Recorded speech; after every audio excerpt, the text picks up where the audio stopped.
اے پیغمبر میرے مومن بندوں سے کہہ دو کہ نماز پڑھا کریں اور اس دن کے آنے سے پیشتر جس میں نہ اعمال کا سودا ہوگا اور نہ دوستی کام آئے گی ہمارے دیے ہوئے مال میں سے پوشیدہ اور علانیہ خرچ کرتے رہیں۔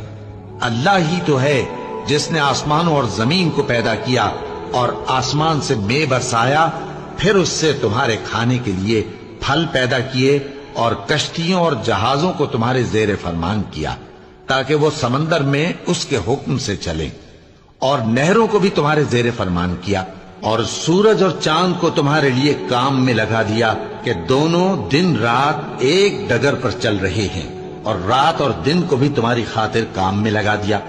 اور جو کچھ تم نے مانگا سب میں سے تم کو عنایت کیا، اور اگر اللہ کے احسان گننے لگو تو شمار نہ کر سکو، مگر